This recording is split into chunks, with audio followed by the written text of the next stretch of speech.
So, afternoon everyone. I'm Ian Clark. I'm the account manager at Saddington Baines, and I'm here today to talk to you about neurocreativity and how it can help change the way we create content.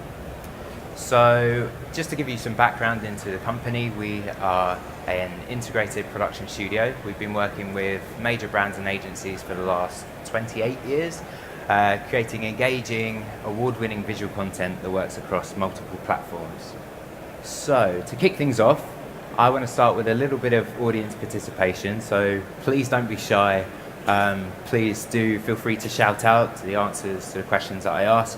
And I want to get a little bit emotional with everyone, and I'm hoping you will get emotional with me as well. I'm going to start by asking you all to search your feelings for this next bit of the presentation. How many of you can tell me the specific emotion you feel most strongly when you look at this image? Peace. Okay. Anyone else? What did you say? Okay. Great. And is it just the one emotion you're feeling, or potentially more than one?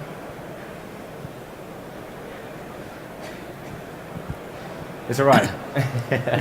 Don't want to put you on the spot. Okay, well, the reason I ask is because as people, we generally find it difficult to access our emotions very easily or be fully aware of them at any one time. Which is why if someone asks you how you feel about something, you might be drawn to describing having a gut feeling or gut instinct, or maybe just feeling right or wrong. Because generally, we struggle to articulate our emotion, which is particularly interesting when it comes to brand imagery.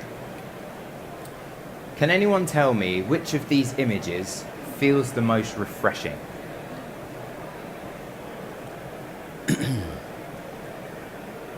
I'll try and hear you from there. Go on. Pepsi, and why do you choose that one? Okay. Okay, perfect. And anyone else? Go ahead. Red Bull, interesting. Why did you say that one? Okay. Nice. Okay, perfect. So there's no right or wrong answer to this, and everyone's going to have their own perception. How about these next images? Which of these watch brands feels the most premium? Go ahead. Oh, at the back. The middle one, okay.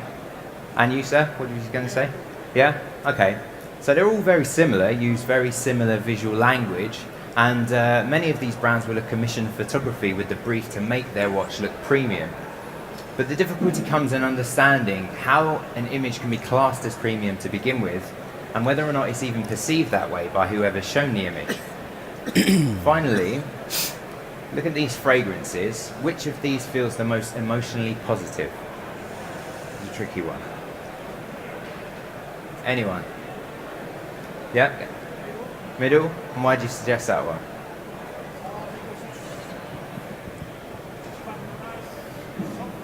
Okay. Nice. Okay, perfect.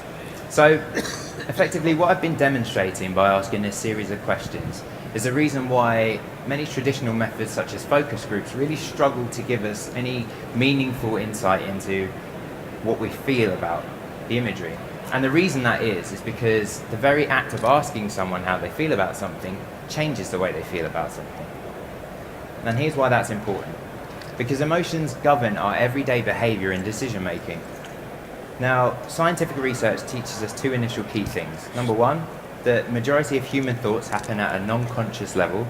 And number two, the majority of consumer decisions are intuitive, powered by emotion or habit. So, what that essentially tells us is that we have two distinct ways of thinking displayed here. So our system one, our implicit, which represents our non-conscious thoughts, sometimes referred to as our emotional brain, and our system two, which represents our conscious thoughts, or otherwise referred to as our rational brain.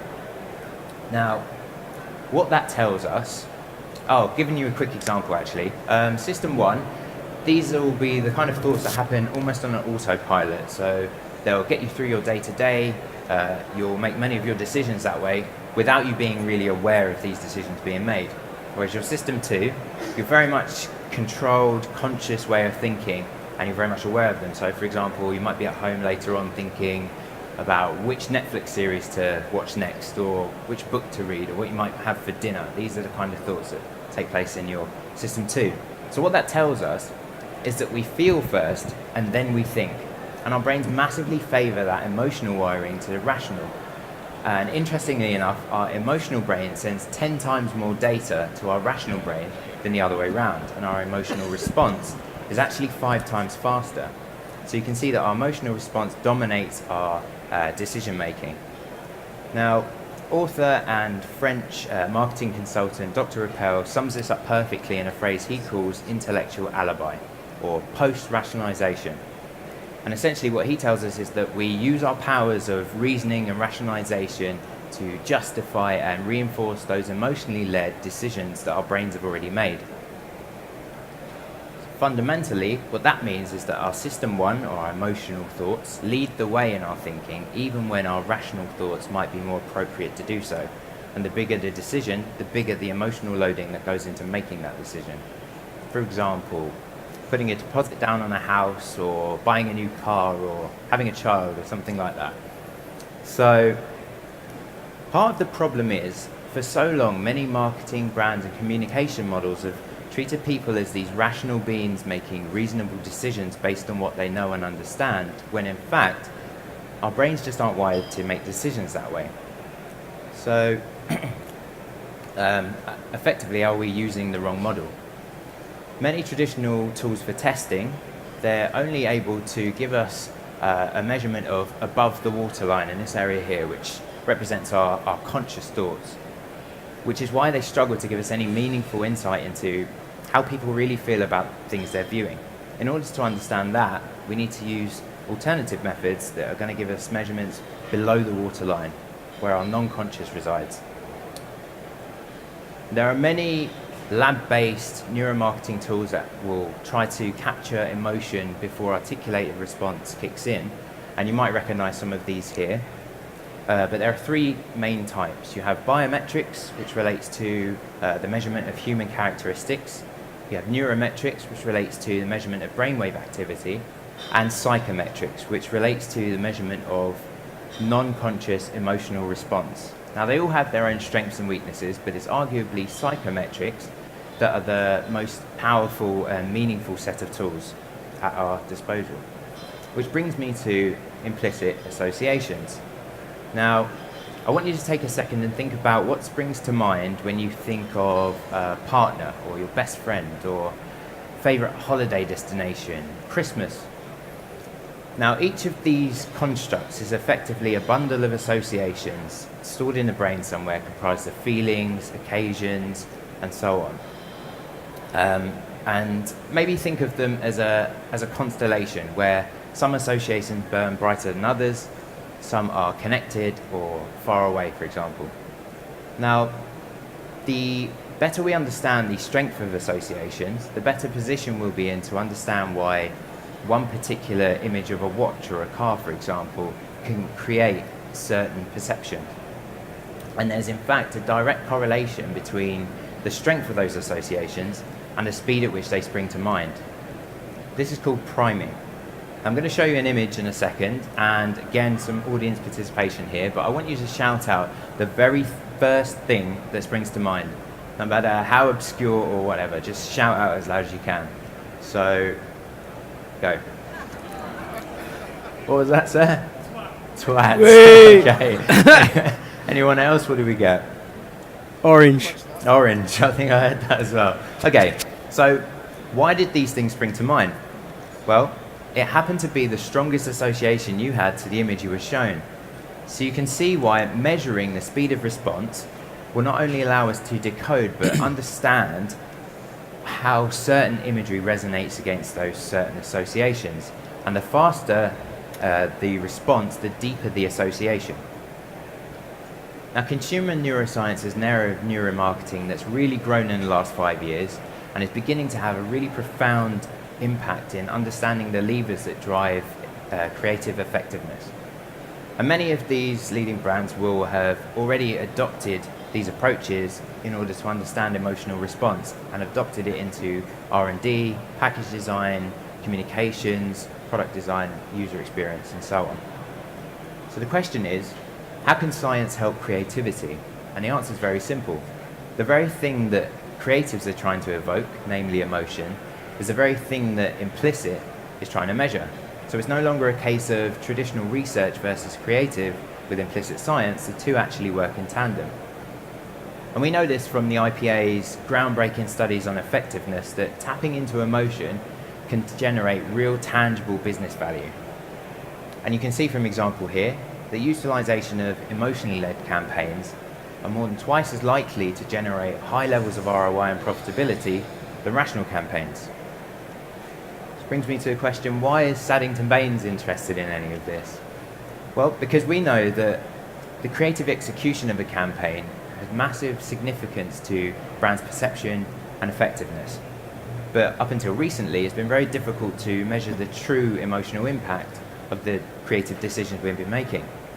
So we partnered with two of neuroscience, foremost neuroscientists, Tom Noble and Darren Bridger, and created a service called Engagement Insights, which is effectively a pioneering use of System 1 implicit testing that allows us to test emotional resonance throughout the production process, giving us unlocking hidden deep insight into the imagery we're creating, which as a production company puts us in a unique position to be able to not only refine and hone what we're creating, but optimize impact, which has never really been able to be done before. So with the testing, we test several key implicit measures across each and every test with hundreds of online respondents. And the key thing here is we take the testing out of the lab and into the home. And because it's online, it's much more accessible to a wider base of respondents than traditional focus groups, for example. The test can typically be completed in 15 to 20 minutes with a really fast turnaround time of between 24 and 48 hours, so you can test multiple things at the same time. And you can tailor your respondent base to suit the brand. And in terms of where the responses are sourced, they're sourced and filtered through the usual methods. So in terms of the first element, you can see here is emotional pull. And what that tells us is what people feel about the imagery and whether it resonates positively or negatively with them. Second is attribute resonance, which is where is a really powerful tool, because if as a brand you want to be seen as bold, premium, trusted, or confident, you can now test whether the imagery you're showing is resonating strongly against those specific associations. And next we have fit to brand, which is where you can test the perception of specific brand assets. And finally we have visual saliency, which is where you can measure the level to which visual assets grab visual attention. So I'll just give you a bit of an understanding as to how it all works. So we've set it up, a test, up as a simple speed of response sorting task that directly relates to strength of association. And unlike other methods, participants aren't asked to give direct opinions or feelings on the material they're being shown. They're just asked to complete an objective sorting task. We generally set the test up so that participants have little to no conscious control over their reaction speeds or knowledge of what's actually being measured. So it avoids bias and tilted results. So I'll give you an example. Let's take the car industry, for example, where one of the biggest decisions to be made is choosing the colour of a car before launch. And that can be met with many, many opposing opinions as to what that colour should be. But we know from doing multiple tests in this area that the colour of the car has a significant impact on the perception. And I'll show you here. So all we've done is change this red car to a blue car. But if you look at the metrics, you can see that the red car scores more positively across, is seen as more believable and desirable and scores more positively in the I want metric, whereas the blue car is perceived as more premium and inspiring. So really interesting results there. Similarly, the orientation of a car can have just as a significant impact on perception. So we've done further tests with this. All we've done is taken an execution of a car from a left to right angle and flipped it. But you can see from the results that there are vast differences in how it's rated. So you can see that left to right scores much more positively across the majority of the metrics compared to from right to left. But interestingly enough, typically many brands actually show their cars from this angle when our eyes actually read an image in an arc from left to right. So really interesting results there. I'm going to take you through a case study now that utilizes engagement insights and really shows the value testing throughout the production can have on brand perception and effectiveness. And we're really proud of this case study because it was recently awarded winner of Best Use of Data and Insights at last year's Chartered Institute of Marketing Awards. And it was a project for Honda. It was their biggest European digital content campaign. And the project was called My Real View Test Drive. So what we did is we created a virtual world for our series of animated films to inhabit, which showcase many key features of a Honda car. And we measured emotional response and attribute resonance to really validate and optimize our creative design choices. So we started by asking ourselves two main questions. What should a uniquely Honda space look like? And how do we decide design for specific brand values? We began the testing by placing one photograph of a Honda car into 8 existing real architectural spaces to see how each image impacted the perception of a Honda architectural space. The only variable being the background, and we tested these 8 images against 5 key attributes, as you'll see here. The first 3 were Honda's key brand values, and the second were 2 key implicit measures. And it's fair to say the results were quite striking. Let's take a look at the chart summary of the results. You can see that this is how they scored against several categories that we tested. So if you look at the middle category, this tells us how location either had a positive or negative impact on perception. And you can see that background 7 actually scored the worst in this category, as opposed to background 1, which scored much better. And interestingly, background 1 also scored very positively in emotional pull ranking. So with those results, we took them back to Honda and we decided that background 1 showed the visual design language that we wanted to move forward with in terms of design of showroom. We then integrated those results into further tests, testing lighting, the shape of the space, whether the space should have a view to the outside, for example, or trees. And we also tested across 2 of their biggest markets, the UK and Germany. And each of the tests produced their own string of results. These are a couple of the final executions that showcase some of the key features. But in summary, Honda were really confident with the choices we made because with the results we showed, because they validated our design choices. In terms of effectiveness, it was a really effective campaign. The results were quite outstanding. You can see some of the highlights here. Prospects spent 6 times longer interacting with the website, to 13.5 minutes. They were twice as likely to enter the configurator process or book a test drive, so key value behaviors increased. And across 5 main markets, between 75 and 95% of viewers watched the animations in their entirety. So to summarize the value of measuring non-conscious, I would say this. Consumers are emotional, so in order to influence behavior, you have to affect perception. And engagement insights won't only allow you to optimize and de-risk your creative spend, but it will also provide you with hidden, unlocked insight into those implicit triggers that will then inform you on whether or not your brand imagery and perception are created the intended perception amongst your consumers. Therefore, the benefits of implicit testing are this, that it evaluates how people actually feel as opposed to what they think on a rational level, provides robust quantitative results, deeper than qual, insight into cause and effect triggers that will then give you fresh, deeper insights into than traditional methods would allow you to have. And my closing statement would be this: if you really want to know how consumers feel about your brand, don't ask them. Okay, I'd now like to invite my colleague James Digby-Jones on stage, who's the co-owner and ECD of the business, who helped pioneer engagement insights, and will be able to take any questions you've got. Thank you very much. Thank you. Well done, mate. Am I on? Hello. So, yeah, open the floor. Thank you, Ian. He does this much better than I do, so I hope you found that interesting. Yeah, I'd love to take any questions if anybody has any.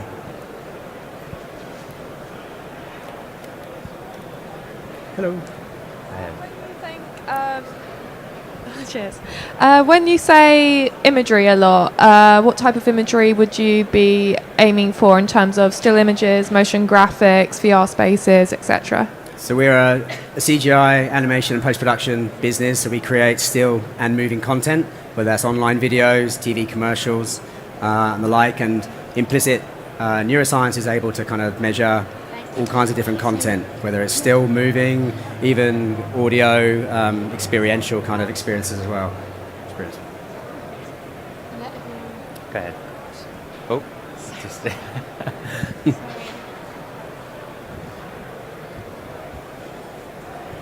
So in the traditional marketing business, the most difficult thing is for the international campaign, and especially the difference between the culture. So for your models, this framework, does it include the consideration of the culture difference? And have you tried like the other markets such as China's very different culture market? Yeah. Indeed. I mean, I think the main thing is that we can access markets anywhere, so same as traditional research. So we've done campaigns recently that we're testing, through Australasia and Asian cultures for a specific confectionery brand. It can be as localized as any kind of normal research. I think it's just that key thing of being able to measure below the waterline, be able to measure at a deeper level. It's like, what kind of new insights can that bring? And absolutely, the locale is very important. Okay. One more at the back.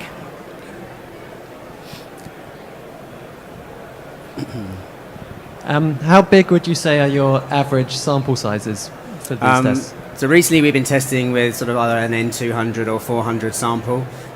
Being able to get results back on 400 people in a foreign market within a few days is quite a sort of a powerful thing. But obviously it can be designed to any kind of size of study that's desired.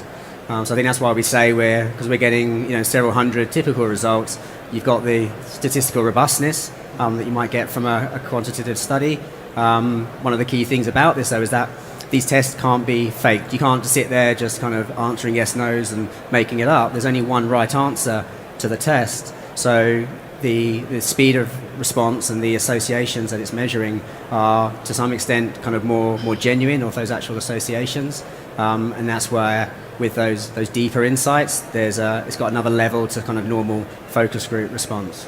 Thanks. Thank you. That's it. Oh, we've got more questions. Oh, it's warming up. Hi, this is a bit more of a kind of specific thing, so if you can help. I'm trying to kind of create a more confidence and reliability feel to a campaign. But I find that quite like it seems to be quite boring the way in which that can be portrayed from like feedback I've had. So I was going to go with the opposite way of doing it and show kind of risk and fire and things like that that create more emotive responses of like danger, and then say kind of go backwards and say don't have this horrible feeling basically, therefore have confidence in us. But as an overall feeling of the business, would you say that would impact negatively because then they're associating feelings of negativity with the campaign?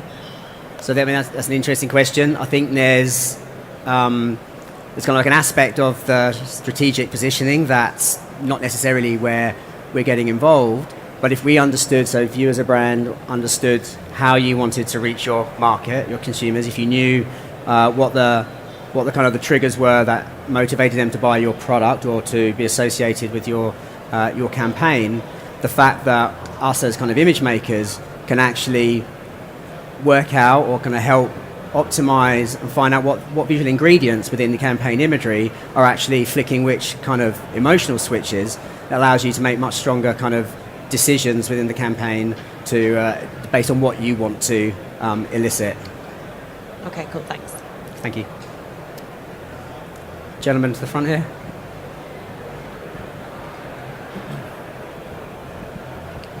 With your testing, were you purely looking at imagery, or were you also looking at copy, the words, audio? Good question. So in this respect, we've been working with imagery. That's our kind of fertile ground. You know, our neuro partners are regularly working with brands who are testing, packaging design, ad layout, and all sorts. So there's so many different kind of layers, and as we found, every visual component, a bit like a chef cooking up a meal. Every ingredient is kind of part of the final experience. So what we've been interested in studying, and we're developing something of an industry benchmark at the moment, testing imagery across 5 different sectors, all different types of imagery, from basic pack shots through to celebrity ads and so forth, is trying to understand across all these different types of imagery what the learnings are. To some extent, trying to decode the ingredients of imagery that have a significant kind of impact for conjuring up a certain kind of emotional response. And I think for us as a production company, having this kind of in-house ability is our aim, to be able to be far more kind of effective in creating imagery, because we can understand how to actually elicit what you want to achieve. Thank you.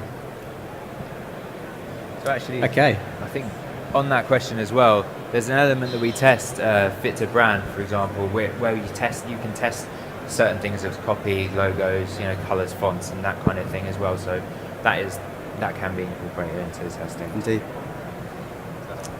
Okay. Well, if nothing else, thank you very much for thanks for spending time with listening. us today, and enjoy the rest of your show. Thank you.